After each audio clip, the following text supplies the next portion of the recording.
everybody. Jeff Jones here. Welcome to the weekly Chase Oaks Church podcast.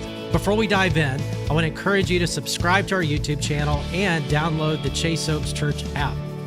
The app is the best place to catch up on messages, engage with our community, and stay in the loop with everything going on around here. Most importantly, my hope is that today's message inspires you to take your next step in your faith journey. Here we go. All right, well, welcome to Chase Oaks and to At the Movies. Now you know the movie for this week. Next week is it's Father's Day weekend. It'll be a movie with dads in mind and guys in mind, but everybody will like it.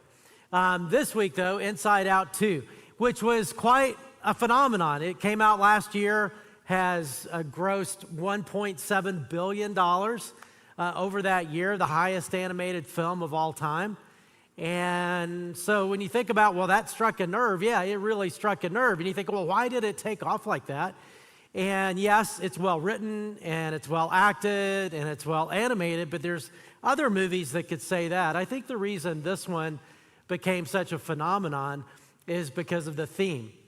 Because the theme is about emotions, our psyche, and in particular, the introduction in this movie, Inside Out 2, of anxiety. And how to process and handle anxiety, because, of course, we live in a world of anxiety, a very anxious generation, an anxious world. And so we're going to do that. We're going to talk about emotions in general, and then we'll dive into anxiety. How do we better deal with that? And the story of the movie is Riley is this girl who goes through puberty.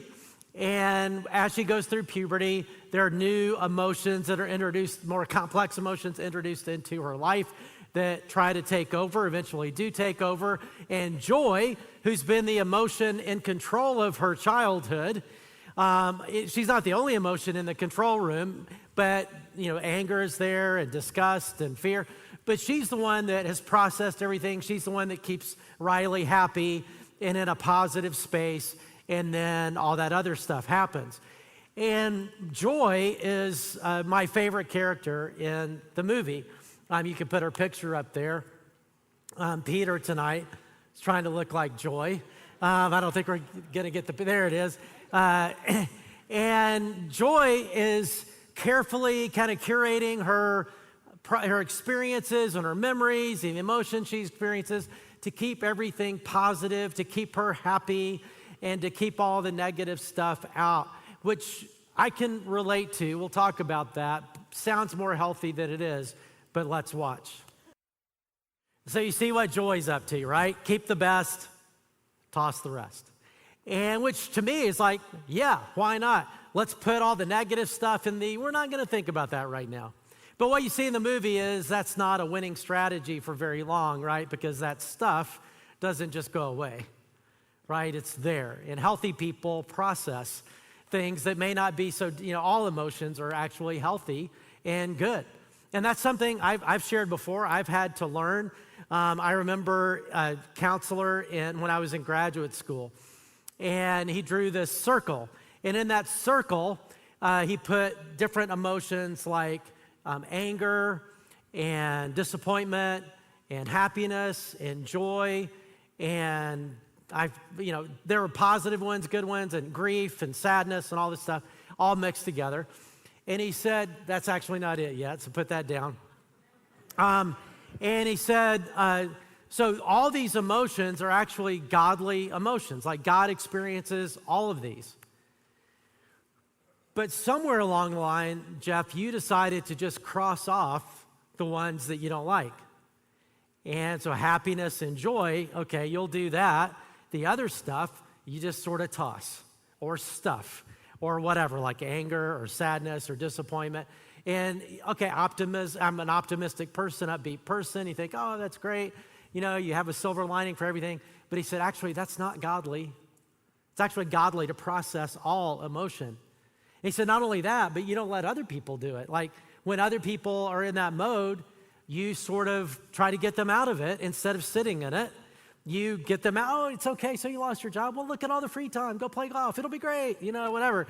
It'd be like, no, it's actually a good thing to sit in. Like God doesn't do that to us, and you shouldn't either. and you have just chosen somewhere along the line not to be godly. That's the way he said it. So I didn't go back to him. He's such a downer. I did. But, and then a few years ago, I have had to learn that. A few years ago, I was talking with another counselor, a guy named Lee, and he was, well, that emotion wheel. The other one that came up is a feelings wheel. And you see the happy and the yellow on the left. That's all good. I like those. But then you've got anger and sadness and all that. So one time we were talking, and he's trying to get me to feel all this stuff. And he said, hey, something happened. He said, how does that make you feel? And I said, well, sad. Okay, that's one of the basic ones there, sad.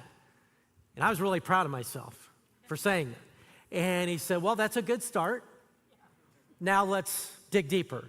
I'm like, dig deeper, good start? Come on, you should be happy. Like you should be in the happy sphere because I just said I'm sad. I'm not wiggling out of it. And he said, no, that's great, but let's go deeper. And look at all those feelings. And he, maybe get down to whether it's disappointment and then deeper and deeper and deeper, which was really, really good. Now, the reason I'm saying all this is just, I think the movie, this is like a bonus point. We're going to talk mainly about anxiety, but in a world of social media, in a world where everybody's life seems so awesome, and this is true for everybody, but if you're a teenager, if you're a college student, and please listen to me, and that is, it is okay not to be okay all the time. And that part of being a person, God experiences this. It's actually godly. When we allow ourselves to experience disappointment and hurt and anger and the different things that we'll feel, that's actually a good thing. And other people, their life looks so awesome. And even when they say it's not awesome, the way they do it still seems so awesome. And it's impressive, even when they're trying to act unimpressive. And all that's just a facade. Everybody's not okay all the time. When Jesus was here on the planet, he wasn't okay all the time. And he was open and honest about that, including the emotion we'll talk about, the introduction of anxiety. And as we said, we live in an anxious world. 1 out of 8 Americans have a diagnosed anxiety disorder. Just pretty interesting to think about. Like that's very new over the last 5-10 years. This huge rise. And 8 out of 8 Americans, of course, deal with anxiety. We all deal with anxiety. And anxiety comes into her life. We're going to talk about anxiety. But first, let's be introduced. So anxiety comes into the mix. And it's interesting in the movie because I think this is really smart. And as we're going to see, there's even biblical underpinning to this too, that the movie has a very nuanced view of anxiety. It's not just anxiety's all bad. That there's actually a place for what you might call anxiety or concern. We actually need that. It can go overboard. And so it's a point that anxiety makes as she's trying to explain why she needs to be on the team. Let's watch the next scene. Okay, so she's making her point, right? She's already starting to spin. We'll talk about that. But there is a place for concern. There's a place for that. For example, this week, we were planning, my boys and I are planning a helicopter skiing trip up in British Columbia. And my brother-in-law is actually the one planning it, who's like expert skier. My kids are expert skiers. They would call me an advanced skier, but not expert, not extreme like they are. And they chose a helicopter ski operation that is not broad. Like some of them are broad. They cater to anywhere from intermediate and up skiers. But there's one that focuses on extreme and expert skiers only. And guess which one they picked? That one. And I'm like, and I think an appropriate level of concern is like, hey, wait a minute. Like I'm reasonably competent, skier in a resort, but an extreme skier like the ski movie people, yeah, maybe you, but not me. And so I'm freaking out a little bit, right? I'm sorry, and that's okay. It's okay to have a proper level of concern. It's just when concern becomes anxiety that begins to take over, that's when the problem is. And that's the thing with anxiety, is that anxiety is not a content backseat driver. Anxiety likes to push the driver out and get behind the wheel. And we're gonna see that in this next scene in the movie, and then everything kind of goes haywire from there. but let's watch. All right, you have to appreciate the air holes. But anxiety takes over. That's a big part of the rest of the movie, and things start to really spin once that happens. She eventually has an all-out just panic attack. But on the way to that, Riley, fueled by anxiety, and with anxiety in the control center of her life, driving the car, she spins out and starts just by spinning out on all the things that could happen that haven't happened yet. That's why Jesus said one time, don't worry about the future because not going to help, right? It hadn't even happened. But that's what anxiety does, right? We start thinking about all the what ifs. What if that? What if that? What if that? What if that? What if that? Hadn't happened, but we're, consumed by it. She then you start feeling out of control, right? So she starts becoming very controlling and making decisions that she would not have made otherwise, like leaving her friends behind at the hockey camp and pursuing friends that would make her more popular, kind of cooler friends, and mistreating the ones. Because she wants to make sure she gets on the team, she sacrifices her integrity and steals something from the coach to give her an edge, and which is not her. That's not what she would normally do. But that's what happens with anxiety. Anxiety can make us do things and act in certain ways and all that and disrupt peace with God, in our soul, with other people. So there is appropriate concern. We just can't let it get to all that anxiety that takes over. And so that's what I want us to talk about as we take that thought biblically. Because, in the Bible, 2,000 years ago, it's not like they didn't deal with anxiety. It was a very unpredictable and difficult world. And 2,000 years ago, Paul writes a chapter in the book of Philippians that is so helpful. It's on anxiety, this paragraph, and it is incredibly helpful to help us know what to do with it because Paul was writing to an anxious group of people. For one, Paul was under house arrest in Rome, waiting to be tried for a trial related to his Christianity before Caesar, and that was unpredictable. He didn't know what would happen. But back in Philippi, a church that he had started, the first church in Europe, but he had started it some years before. He knew them well. They were his friends. They were supporters. They were tight. And Paul knew that they were beginning to face anxious times because of persecution. And the first wave of persecution against Christians was starting in that part of the Roman Empire, and it was very unpredictable how far it would go. And so these Christians in church, imagine you and me, if all of a sudden persecution started, am I going to lose my freedom? Am I going to lose my job? Am I going to lose my possessions? Am I going to lose my life? All the what ifs were going on. It was very uncertain. And so Paul writes this paragraph that is so helpful to them 2,000 years ago and their uncertainty to help us in ours. So I want you, as we read this paragraph, to think about an area in your life that you'd be like, yeah, when I get anxious, it tends to be that. Or maybe it's just really obvious right now because you're dealing with something very difficult. And here's what Paul says. He starts out this way. Rejoice in the Lord always. Again, I'll say it again, rejoice. So it sounds like me. Just say, no, get over it. It'll be okay. We're going to say it's way deeper than that. Because what he's talking about when he says rejoice, they would have heard that and think, we're going to rejoice that we're facing persecution, that we might lose everything we have, that we might lose freedom. Some people may even be mistreated and beaten or killed, or we're supposed to rejoice in that. And that's not what he says rejoice in. He says rejoice in the Lord, no matter what the circumstances. Now, we'll come back to that. Next, he says, let your gentleness be evident to all. We'll come back to that as well. It feels like kind of a little ADD moment. Why did he talk about that? Why is he talking about let your gentleness be evident to all when he's going to talk about how to deal with anxiety? But we'll get there. Just hold that thought. And then he says, the Lord is near. When he says the Lord is near, there's a couple of things that he might mean there. And I think he actually is meaning both. He could be thinking when he says, well, the Lord is near. I know this is difficult. I know it's scary. The Lord is near. He could be pointing to the fact that one day Jesus will return, and it could be really near. It could be really soon.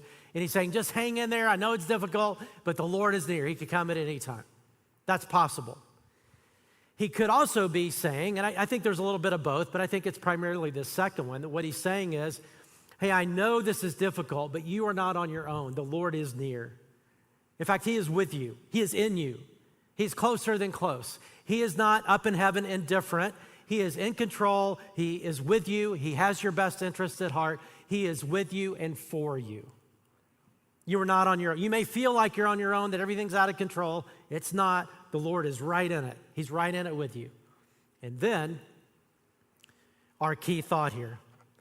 Verse 6, do not be anxious about anything. In light of the fact that God is near, do not be anxious about anything, but in every situation, some of you are in a situation right now.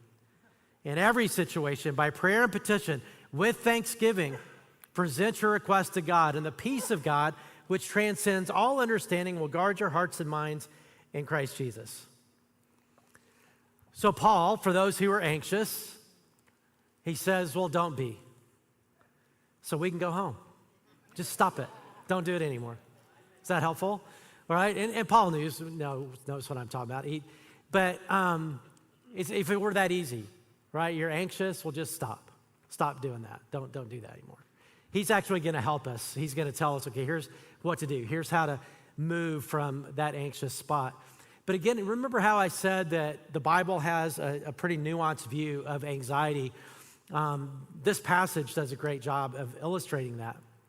Because the word he uses for anxiety, the New Testament was not written in English.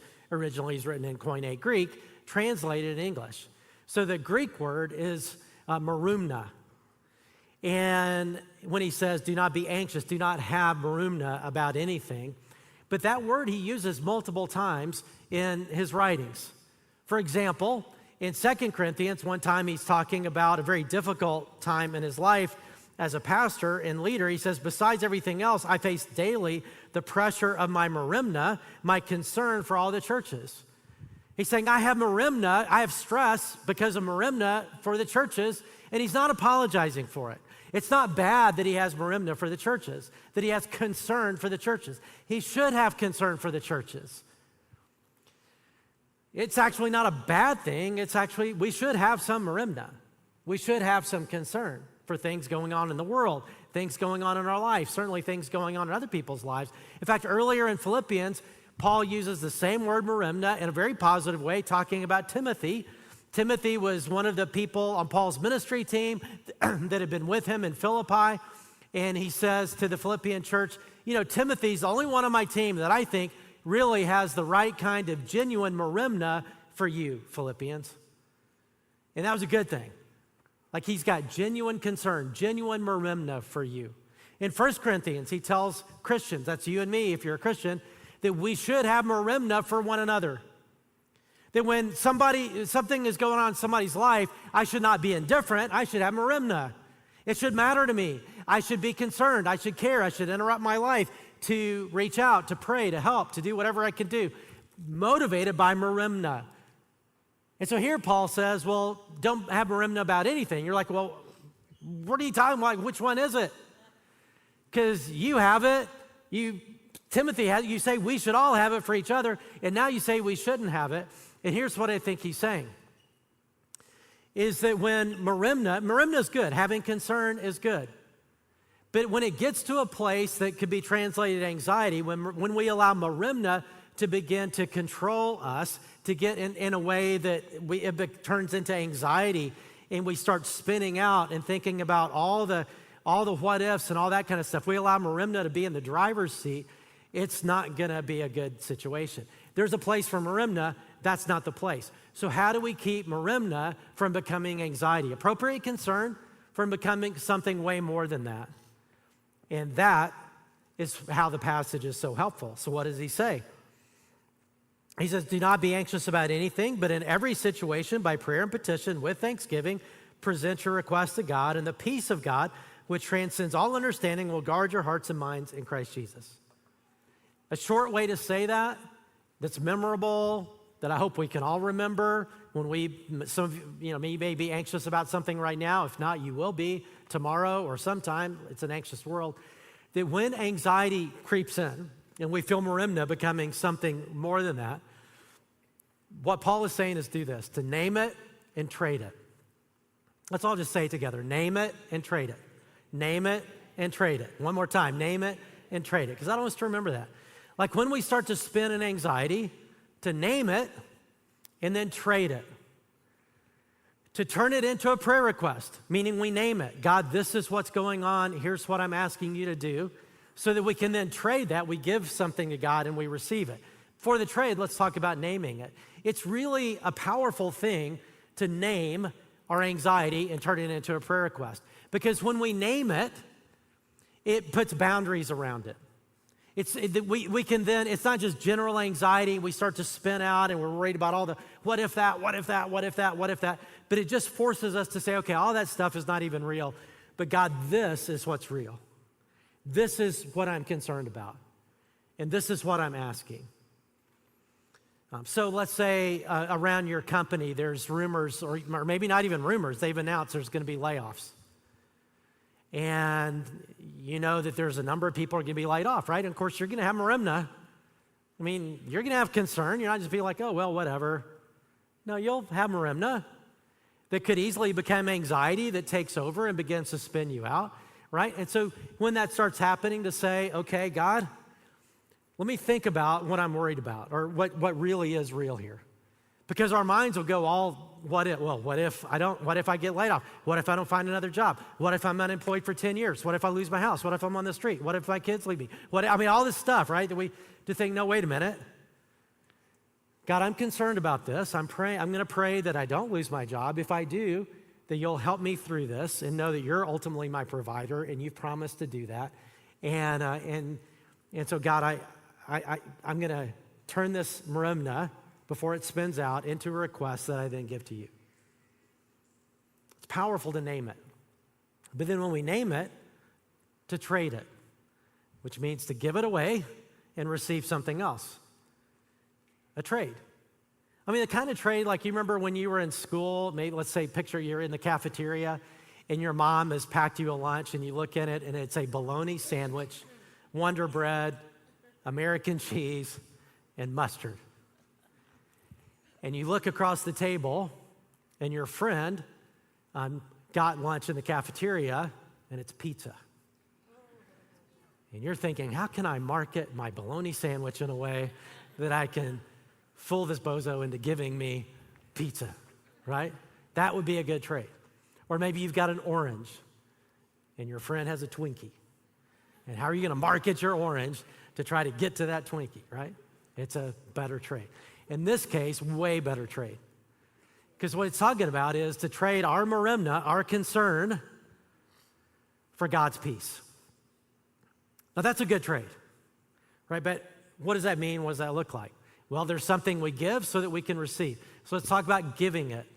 How do we give our merimna? That's what 1 Peter 5:7 tells us to do in the New Testament. He says to give all your merimna to God because he cares for you.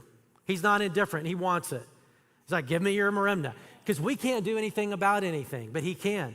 He's God. He's in control. So he's like, hey, we're not made to just handle merimna on our own. He's like, give it to me because I care about this. So what does that look like? How do we do that? Well, Paul says we turn it into a prayer request and we add to that prayer request thanksgiving. Like, let me read it again. In every situation, by prayer and petition with thanksgiving, present your request to God. And then the peace of God will guard your hearts and minds. So we turn it into a prayer request, attach thanksgiving to that. So we turn it, God, here's my concern, here's my request, here's what I would love for you to do. But God, it's up to you, you're God. And if you don't do it what I'm asking, then just help me deal with whatever, just give me the ability to deal with it. But then you add thanksgiving, and that's really important part of this. Because when we add thanksgiving, like he said, rejoice in the Lord. You're like, I'm supposed to rejoice in my merimna and what I'm worried about right now. My kid's in the hospital. I'm supposed to rejoice in the Lord. How am I going to do that? I'm supposed to thank the Lord. It's not thanking the Lord or rejoicing in the circumstance. It's in the God who is above the circumstance. And it reminds our soul something very important of, oh yeah, God, you're in control. You're good. You're not indifferent. You've got a plan. You love me. You love the people I'm worried about. I'm not on my own. And therefore we can trust. And it's a strong message to our soul. Because the God of the universe, this is one way to think about it, because the God of the universe is my dad, tells our soul that, loves me more than anyone can understand and cares for me. Now imagine if our soul knew that the God of the universe is my dad. That's what Jesus said we can call God. And he's in control, and he loves me, and I'm not on my own, he's with me. If our soul knows that, do you think it'll be a little better going through the Merimna? And what makes our soul know that is when we, in prayer, thank God, and it just lifts our head above the circumstances to see him. So we turn it into a prayer request, add to it thanksgiving, and we give it to him. And when we give it to him, he gives us something in return. It's a good trade. Pizza for the bologna sandwich. But it's pizza. I mean, it's pizza. It's peace. That's so funny. It's peace for our Merimna, right? He said, hey, let me take the Merimna and let me give you a piece of pizza. Let me give you peace. And that's better. And he says, peace that passes understanding. Because it doesn't make sense. Like, have you ever watched a Christian that, go through something and they seem so calm and you think, are you just delusional? Are you just detached from reality? And it could be that they are delusional and detached from reality. But often they're not. It's just they've done what we're talking about. They've given their Merimna to God in a way that he's given them peace, and peace that transcends understanding from a human level, because the circumstances have not changed. There's no reason to be at peace. You just lost your job or whatever. But it's like, you know what? I'm at peace because I've given this to God, and he is good, and he loves me, and he's in control. And therefore, I can have peace. Even if it doesn't make sense, even if the circumstances never change, I know God has me. I know he's good. I know he's in control, and I can have peace. So we name it and trade it. Now, my experience with naming and trading is that it doesn't last forever. When I'm in situations where I'm worried and concerned about something and have a lot of Merimna that can easily become the kind of anxiety that takes over, it's heavy Merimna, heavy concern, anxiety. Sometimes my name it and trade it lasts about 10 seconds. I've got peace for about 10 seconds, and then it starts spinning again. But that's okay. You know what you do? You name it again, and you trade it again. And sometimes something so significant that we really need other people to do that for us. That's why we're supposed to have Merimna for each other. To say, look, I don't know if I can pull this off, this peace thing, and naming it and trading it on my own. I need you to be doing it too. I need you to be praying for me. And we'll talk about that in a couple weeks. We'll talk about the power of community, how sometimes we don't have enough faith to make it, but that's okay because we're in a community of people that can have faith for us. And sometimes it's like that. Sometimes we need help. Name it and trade it. We need to understand why we really are having a hard time naming it and trading it. Sometimes there's deeper reasons for that, and that's where counselors and all that can help too. But my experience is the name it and trade it thing is really powerful, but I have to repeat it quite a bit, and that's okay. And I bring other people into it, and that's wise to do. Now, we're going to do some naming and trading in a little bit in prayer, but first we're going to see another scene to illustrate what Paul says in the middle of this that feels like an ADD moment when he says, let your gentleness be evident to all. Like, why does he say that in Philippians 4:5? Let your gentleness be evident to all. Like, okay, I get rejoicing, the Lord is near, here's what to do with your anxiety, but why introduce the whole thing about gentleness in the middle of that? And it's not an ADD moment. Because when you and I become stressed out, when we become anxious, when Merimna starts to take over, often we become, if we don't give it to God and receive his peace, we become not the best versions of ourselves. We become short, insensitive. We're just thinking about ourselves. We treat people ways that we normally wouldn't treat people. We're unkind. And we feel justified in our psyche to be unkind because of what we're going through, but we're not. And that's why Paul says, don't let that happen.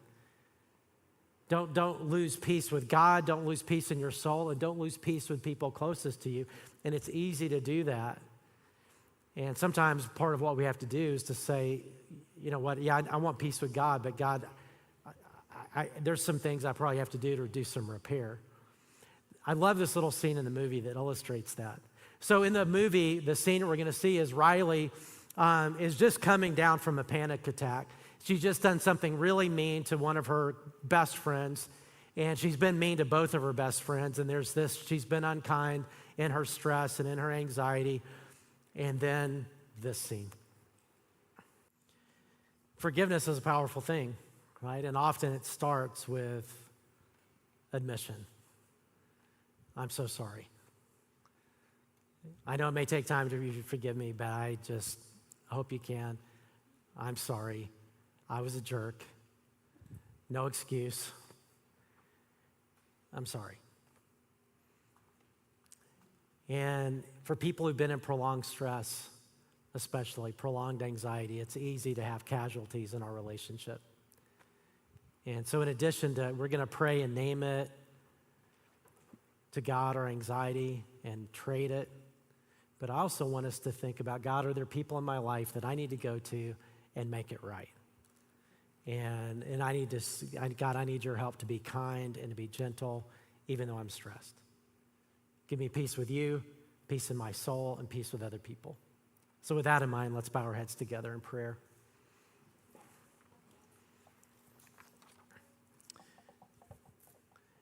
And let's name it and trade it.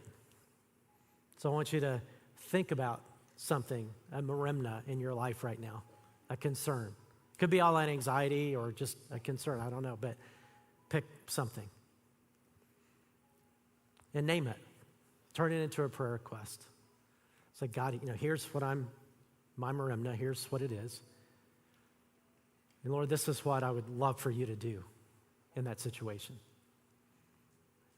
Whatever it is, just say it to him.